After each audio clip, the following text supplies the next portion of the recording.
पहली न्यूज़ देखते हैं। पहली पहले तो प्रश्न उत्तर हैं। तो हाल ही में किस मंत्रालय ने महत्वपूर्ण खनिजों के लिए क्षेत्र सॉरी हाल ही में किस मंत्रालय ने महत्वपूर्ण खनिजों के क्षेत्र में सहयोग बढ़ाने के लिए अंतर्राष्ट्रीय ऊर्जा एजेंसी के साथ समझौता किया है? तो ये है इसका खान मंत्रालय, ठीक है। फिर किस कंपनी ने बेंगलुरु में सेंटर फॉर हाई टेक्नोलॉजी के साथ मिलकर 27वें एनर्जी टेक्नोलॉजी मीट का आयोजन किया है? तो ये है IOCL। फिर संस्कृति मंत्रालय ने भारत की पारंपरिक कलाओं का जश्न मनाने, उन्हें संरक्षित करने के लिए कौन सी उत्सव श्रृंखला शुरू की है? तो है ये अमृत परंपरा। फिर किस राज्य में 500 संपीड़ित बायोगैस संयंत्र स्थापित करने के लिए रिलायंस इंडस्ट्रीज लिमिटेड के साथ समझौता किया है? तो ये है आंध्र प्रदेश। फिर किस संगठन ने 2024 के लिए 55वें सर्वश्रेष्ठ पर्यटन गांवों के नामों की घोषणा की है? तो ये है संयुक्त राष्ट्र विश्व पर्यटन संगठन। फिर कौन सी मल्टी बैरल रॉकेट लॉन्चर हथियार प्रणाली ने हाल ही में DRDO द्वारा उड़ान परीक्षण पूरा किया है? तो यह है पिनाका। तो पिनाका एक मल्टी बैरल रॉकेट लॉन्चर हथियार प्रणाली है, ठीक है। फिर इत सिंह कौन थे? तो इत सिंह एक प्रसिद्ध चीनी यात्री थे, बौद्ध भिक्षुक थे, जिन्होंने 7वीं शताब्दी में भारत की यात्रा की थी। इस यात्रा ने भारत चीन के बीच सांस्कृतिक आदान प्रदान में महत्वपूर्ण भूमिका निभाई थी। इत सिंह भारत बौद्ध धर्म के मूल ग्रंथों का अध्ययन करने आए थे ताकि उनका चीनी भाषा में अनुवाद कर सके। इत सिंह ने नालंदा विश्वविद्यालय में कई वर्षों तक अध्ययन किया था, जो उस समय बौद्ध धर्म का प्रमुख केंद्र था। उन्होंने संस्कृत भाषाएं सीखी, बौद्ध धर्म के ग्रंथों का गहराई से अध्ययन किया। चीन लौटने के बाद उन्होंने बौद्ध ग्रंथों का चीनी भाषा में अनुवाद किया था और उनके अनुवादों ने चीनी बौद्ध धर्म का बहुत प्रभावित किया था, ठीक है। अब इत सिंह का महत्व क्या है? तो इत सिंह ने भारत की संस्कृति, दर्शन, बौद्ध धर्म को चीन में पेश किया था। इत सिंह के अनुवादों ने चीन में बौद्ध धर्म के प्रसार में महत्वपूर्ण योगदान दिया। इत सिंह की यात्रा वृत्तांत ने भारत के इतिहास, विशेषकर नालंदा विश्वविद्यालय के इतिहास को समझने में बहुत मदद की है, ठीक है। फिर एक है संपादकीय, तो भ्रष्ट गवर्नेंस का देश की छवि और विकास पर क्या असर होता है? तो किसी उद्योगपति के व्यवहार करने के नैतिक अनैतिक तरीके का नहीं है सवाल। तो सवाल किसी उद्योगपति के व्यवहार करने के नैतिक अनैतिक तरीके का नहीं है। उद्योगपति अदानी के खिलाफ अमेरिका में अभियोग के मूल में है। अपने ही देश के कई राज्यों के अधिकारी को घूस देकर सौर ऊर्जा क्रय का कॉन्ट्रैक्ट लेने का आरोप लगा है उन पे, ठीक है। इस पे अदानी पे आज AI के प्रयोग और सेमीकंडक्टर उद्योगों को अपने यहाँ लगाने के लिए भारत दुनिया को निमंत्रण दे रहा है। विदेशी पूंजी निवेश देश की अंतर संरचना के विकास में बड़ी बड़ी भूमिका निभाने जा रहे हैं, ठीक है। ऐसे हालात पैदा हो रहे हैं कि जब चीन से मुंह मोड़कर दुनिया की बड़ी कंपनियां भारत का रुख कर सकती हैं। ऐसे में गवर्नेंस की भ्रष्ट छवि गहरा और दीर्घकालिक आघात पहुंचा सकती है। इस खुलासे के बाद ऐसा लग रहा है कि भारत में राजनीतिक वर्ग और अफसरशाही की दृष्टि उद्यमियों के उद्योग लगाने से ज्यादा उनके पैसों पर रहती है। गवर्नेंस की छवि पहले भी खराब रही थी। ट्रांसपेरेंसी इंटरनेशनल की रैंकिंग 2023 में भारत 180 देशों में 93वें स्थान पर पाया गया है, एक साल पहले के मुकाबले 7 पायदान नीचे। तो सीधी बात है, बस उसी की कह रहे हैं कि अपन गवर्नेंस और अपना भ्रष्ट है यहाँ पे, ठीक है। फिर पहल है कुछ मरीज अस्पताल बीमा एक ही मंच पर, तो बॉर्डर लेस हेल्थ कंसेप्ट से हो सकेगा सबका कैशलेस इलाज। तो विकसित भारत की कल्पना के तहत 2047 तक देश के सभी नागरिकों को हेल्थ इंश्योरेंस कवर मुहैया कराने और कैशलेस इलाज आसान बनाने के काफी प्रयास किए जा रहे हैं। इस कड़ी में शुक्रवार को Medi Assist health care, Boston Consulting Group ने मिलकर, तो यहाँ पे कंसेप्ट है कौन सा, बॉर्डर लेस हेल्थ कंसेप्ट। इसका उद्देश्य स्वास्थ्य सेवाओं में हर तरह की असमानता खत्म करके सभी देशवासियों के लिए एक हाई क्वालिटी और सुलभ हेल्थ कवरेज सुनिश्चित करना है, ठीक है। अब मुंबई के जियो वर्ल्ड कन्वेंशन सेंटर में रक्षा समिट 2024 के दौरान एक रिपोर्ट जारी की गई। इस मौके पर इसरो के चेयरमैन डॉक्टर एस सोमनाथ और मेडी असिस्ट के चेयरमैन व hall time director Vikramjit Singh Chatwal मौजूद थे। यह रिपोर्ट भारत में स्वास्थ्य सेवाओं को हर किसी तक पहुंचाने के लिए एक नई योजना पेश करती है। इसे ही बॉर्डर लेस हेल्थ नाम दिया गया है, ठीक है। तो बॉर्डर लेस हेल्थ, तो इसको किसने मतलब निकाला है इस रिपोर्ट को? साथ में एक तो एस सोमनाथ थे और विक्रम जीत सिंह चटवाल थे। अब ये है कहीं से भी मोबाइल फोन के जरिए हेल्थ सर्विस, तो कहीं से भी जब चाहे मोबाइल के जरिए स्वास्थ्य सेवाएं प्राप्त कर सकेंगे। धोखाधड़ी जल्द पहचान की जा सकेगी, क्लेम रिजेक्शन कम होंगे। और फिर एआई ऑटोमेशन जैसी टेक्नोलॉजी से एक डेटा बेस्ड मॉडल तैयार किया जाएगा। इससे मरीज, अस्पताल, बीमा कंपनियों के बीच तालमेल बनेगा। तो ये ही बात है इसमें बॉर्डरलेस हेल्थ कंसेप्ट में। फिर है संविधान की प्रस्तावना। तो समाजवाद, धर्मनिरपेक्ष शब्द हटाने की मांग है। तो संविधान की जो प्रस्तावना है उसमें से समाजवाद को, धर्मनिरपेक्ष शब्द हटाने की मांग चल रही है। भारत में समाजवाद का अर्थ कल्याणकारी राज्य है, निजी क्षेत्र को बढ़ने से नहीं रोका। तो सुप्रीम कोर्ट कह रहा है कि हमारा तो कल्याणकारी राज्य है और हमने कोई इसको बढ़ने से तो रोका नहीं है। तो समाजवाद का अर्थ तो ये है। ठीक है।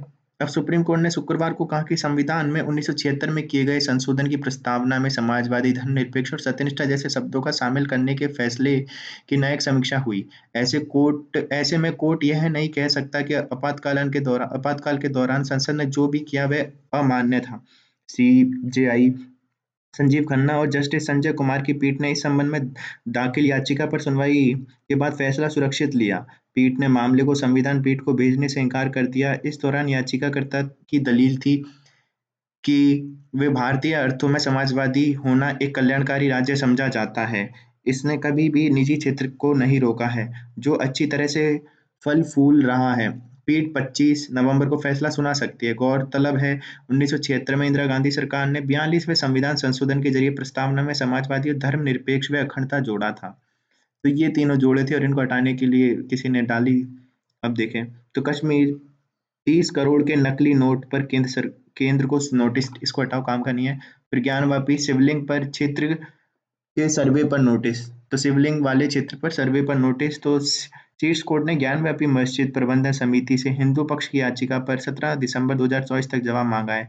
इसमें शिवलिंग मिलने वाले क्षेत्र का एएसआई सर्वे कराने की मांग की गई। इससे पहले कोर्ट ने इस क्षेत्र को सील करने का आदेश दिया था। शीर्ष कोर्ट ने वाराणसी की निचली अदालत में लंबित सभी मुकदमों को एक साथ लाने पर सहमति जताई है। फिर कंपेयर द मार्केट की रिपोर्ट। कंपेयर द मार्केट की रिपोर्ट। भारतीय पासपोर्ट विश्व में दूसरा सबसे सस्ता है। शुल्क है अपना 1523 रुपये। विदेशी यात्रा के अलावा पासपोर्ट व्यक्ति की पहचान का एक महत्वपूर्ण दस्तावेज है। हाल ही में कंपेयर द मार्केट की रिपोर्ट में पता चला कि भारत का पासपोर्ट दूसरा सबसे सस्ता पासपोर्ट है। इसे बनाने के लिए करीब 1523 रुपये का शुल्क लगता है। विभिन्न देशों में ये शुल्क 1500 से 19,000 तक है। संयुक्त अरब अमीरात में कहा कितने का है, 1792 का है 5 साल के लिए, और भारत में है 10 साल के लिए 1523 का। हंगरी में 1747 का। तो ये सब है। और सबसे महंगा कहाँ का है? सबसे महंगा है मैक्सिको का। तो वहां पे लगते हैं कितने, 19,000 रुपये लगते हैं। फिर है ऑस्ट्रेलिया का, वहां पे भी 19,000 रुपये लग जाते हैं। और अमेरिका में 13,000।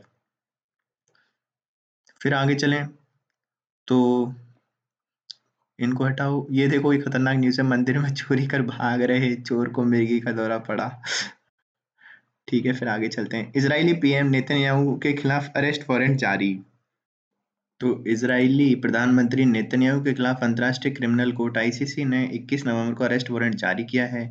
नेतन्याहू के खिलाफ गाजा में युद्ध अपराध का आरोप है। इस मामले में इजराइल के पूर्व रक्षा मंत्री योव गैलेंट और हमास के पूर्व कमांडर मोहम्मद दाइफ के खिलाफ भी वारंट जारी हुए हैं। फिर वारंट में मोहम्मद दाइफ को इसराइल में 7 अक्टूबर को बड़े पैमाने पर हत्याओं, बलात्कारों और लोगों को बंधक बनाकर ले जाने का आरोप है।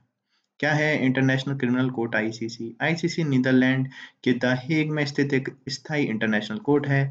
यहाँ नरसंहार, मानवता के खिलाफ अपराध, वॉर क्राइम, आक्रामकता का अपराध इन पे लगता है। 1998 में इसकी स्थापना हुई। इसका कानूनी आधार रोम स्टैट्यूट का अधिनियम है। इसका काम इंटरनेशनल क्रिमिनल जस्टिस के जरिए दोषियों को दंडित करना है। आईसीसी 4 प्रमुख अपराधों के लिए जिम्मेदारी तय करता है। आईसीसी के 123 सदस्य देश हैं। रूस और यूक्रेन दोनों इसके सदस्य नहीं हैं। फिर अर्मेनिया अंतर्राष्ट्रीय सौर गठबंधन का 104वां महत्वपूर्ण सदस्य बना है। अर्मेनिया 21 नवंबर को अंतर्राष्ट्रीय सौर गठबंधन यानी आईएसए का 104वां पूर्ण सदस्य बनने की घोषणा की है। यह गठबंधन और सौर ऊर्जा को बढ़ावा देने के लिए स्थापित किया गया है। ठीक है, तो अर्मेनिया बन गया है इसका 104वां देश। पर अपन को 100वां वाला भी याद रखना है। कौन सा था शायद से, याद नहीं है मेरे को। आईएसए के 7वें भारत को अध्यक्ष और फ्रांस को सह अध्यक्ष चुना गया है। तो भारत को तो अध्यक्ष और फ्रांस को सह अध्यक्ष। ठीक है। इस सत्र में 120 से अधिक देश ग्लोबल पार्टनर शामिल हुए हैं इसमें। फिर केन्या ने अडानी के साथ बिजली एयरपोर्ट डील रद्द कर दी है। तो केन्या सरकार ने 21 नवंबर को अडानी ग्रुप के साथ किए गए सभी डील रद्द करने की घोषणा की है। इसमें बिजली ट्रांसमिशन, एयरपोर्ट विस्तार जैसे बड़े प्रोजेक्ट शामिल थे। दोनों की डील 21,422 करोड़ रुपए की थी। तो ये कैंसिल कर दी। फिर केन्या सरकार ने अडानी ग्रुप के साथ ये हटा दिया। फिर केंद्रीय मंत्री डॉक्टर जितेंद्र सिंह ने विजन पोर्टल लॉन्च किया। Science and technology minister Jitendra Singh ने 21 नवंबर को नई दिल्ली में विकसित Bharat initiative for student innovation and outreach network यानी विजन पोर्टल लॉन्च किया। इसकी पहल इस उद्देश्य की पहल है कि भाई ये वंचित बच्चों में शिक्षा, कौशल विकास और नवाचार को बढ़ावा देगा। तो विजन यह पोर्टल दूर दराज के क्षेत्रों में रहने वाले लोगों की मेंटरशिप ट्रेनिंग के लिए एक गेटवे के रूप में काम करेगा, जिसका फिर इसके इस पहल विजन इंडिया 2047 प्रोजेक्ट का हिस्सा है, जिसका उद्देश्य भारत को टेक्नोलॉजी, एजुकेशन और इकोनॉमिक ग्रोथ में ग्लोबल लीडर के रूप में स्थापित करना है। फिर बिहार में खेलो इंडिया यूथ गेम्स और पैरा गेम्स का आयोजन होगा। बिहार में अगले साल अप्रैल 2025 में खेलो India youth games, para games का आयोजन होगा। दोनों खेलों के बीच 10 से 15 दिन का गैप होगा। यह आयोजन बिहार के खिलाड़ियों के लिए अपनी प्रतिभा दिखाने का एक बड़ा मंच प्रदान करेगा। तो खेलो इंडिया यूथ गेम्स कहाँ पे होगा और पैरा गेम्स कहाँ पे होगा? बिहार में। फिर ईडन गार्डन में दिग्गज क्रिकेटर झूलन गोस्वामी के नाम पर होगा एक स्टैंड। तो इनके नाम पे भी एक स्टैंड दे दिया है, झूलन गोस्वामी। और बंगाल की थी ये झूलन गोस्वामी, इन्होंने 2022 में संन्यास ले लिया है। फिर राज्य में खुलेंगे 1000 नए आंगनबाड़ी केंद्र। तो बीकानेर राज्य में 1000 नए आंगनबाड़ी केंद्र खोले जाएंगे।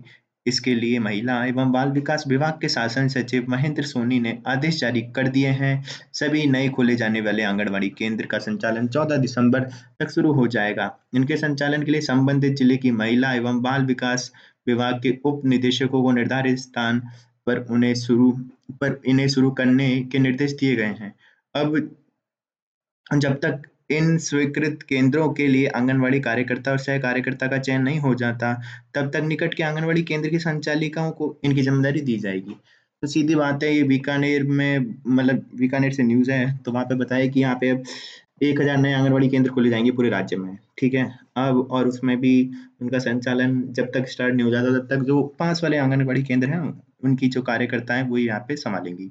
फिर इन्वेस्टमेंट समिट निवेशकों के लिए खुल रहे हैं रियायतों की पोटली।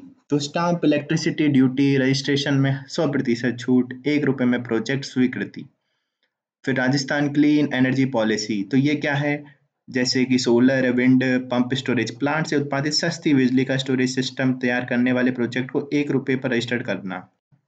तो अक्षय ऊर्जा वाले प्रोजेक्ट को ₹1 में रजिस्टर कर रहे हैं। फिर उत्पादन टारगेट 90,000 मेगावाट से बढ़ाकर 1,25,000 मेगावाट होगा। 25 लाख करोड़ सॉरी 5 लाख करोड़ रुपए से ज्यादा का निवेश आएगा जिसमें। और अभी जो भी कंपनी अक्षय ऊर्जा प्लांट में निवेश करेगी, वह सस्ती बिजली का कुछ हिस्सा डिस्कॉम को सप्लाई करेगी। यहाँ से सस्ती बिजली उत्पादन कर दूसरे राज्यों में ले जाने का सिस्टम खत्म होगा। ठीक है, तो ये भी है। तो ये तो हो गई अपनी क्लीन एनर्जी पॉलिसी। फिर डेटा सेंटर पॉलिसी, तो ये क्या है?